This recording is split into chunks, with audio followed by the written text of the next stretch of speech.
Hello दोस्तों, कैसे हैं आप सभी। आपका स्वागत है हमारी नई वीडियो में। आज हमारे साथ हैं हिमांशु शर्मा। इनके बारे में जितना कहा जाए उतना कम है। इन्होंने अच्छे खासे गवर्नमेंट जॉब जो क्लियर किए हैं, मैं आपको बताता हूं।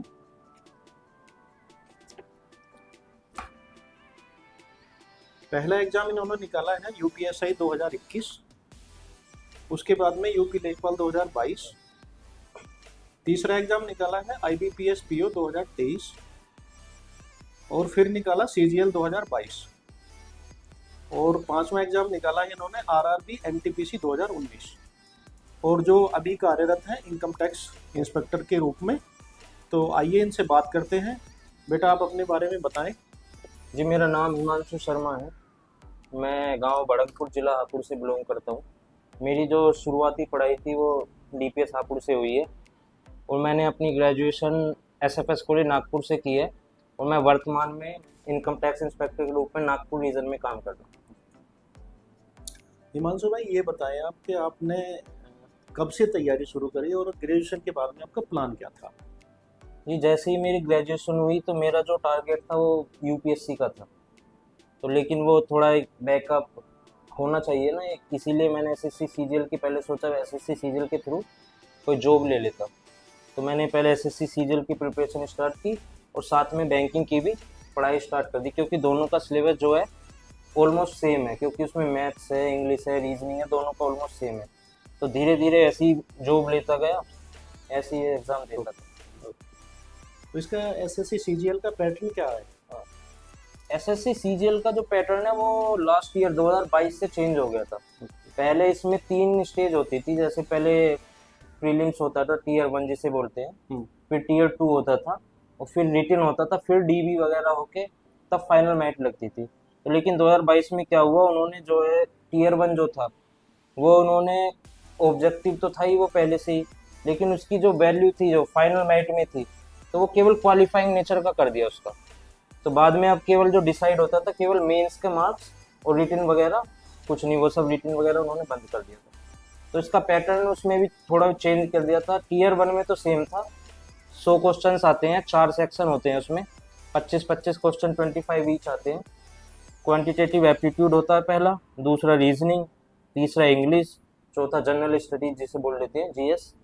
और मेंस का उन्होंने चेंज करके ऑब्जेक्टिव कर दिया था और उसमें जो था पहले उसमें एक सेक्शन 1 होता है जिसमें 30-30 क्वेश्चन होते हैं मैथ्स और रीजनिंग के, 60 क्वेश्चन। और दूसरा जो सेक्शन होता है उसमें भी 60 क्वेश्चन होते हैं, लेकिन उसमें 45 होते हैं इंग्लिश के और 25 होते हैं जीएस के। और उसमें उन्होंने जो नेक्स्ट स्टेज थी उसमें कंप्यूटर का वो था, क्वालिफाइंग नेचर का होता है, 20 क्वेश्चन ईच आते हैं। और बस उसके बाद तुरंत 15 मिनट की जो टाइपिंग होती है 1-2 घंटे के ब्रेक के बाद, बस ये पैटर्न। हिमांशु, ये आपका स्टडी प्लान क्या था, कितने मतलब कैसे कैसे कितने घंटे की सब्जेक्ट को आप देते थे। अंकल जी, ये जो पहले तो मैं सबसे दिन की जो स्टार्टिंग थी न्यूज़पेपर से, न्यूज़पेपर तो हमेशा पढ़ना चाहिए, मैं बताना चाहूँगा सबको।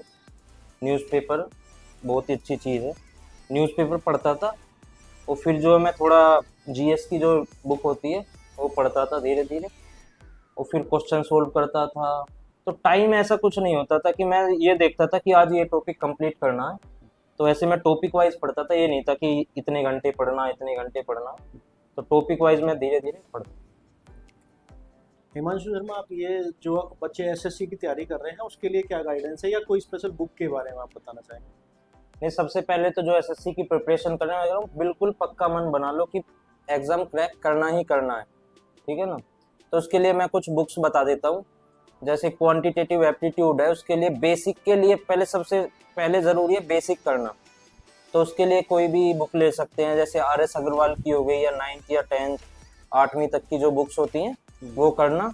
और उसके बाद एक बुक आती है क्वांट की, सर्वेश के वर्मा की, क्वांटम कैट की। अगर वो करोगे तो बहुत ही अच्छा रहेगा, अच्छी तुम्हारी कैलकुलेशन फास्ट हो जाएंगी, अच्छी जो है तुम्हारे क्वांटिटेटिव एप्टीट्यूड जो मैथ्स है वो अच्छा हो जाएगा। और रीजनिंग के लिए तो कोई एक क्रेन की बुक आती है प्रीवियस ईयर की, अगर वो कर लिया तो वो मोर देन इनफ है।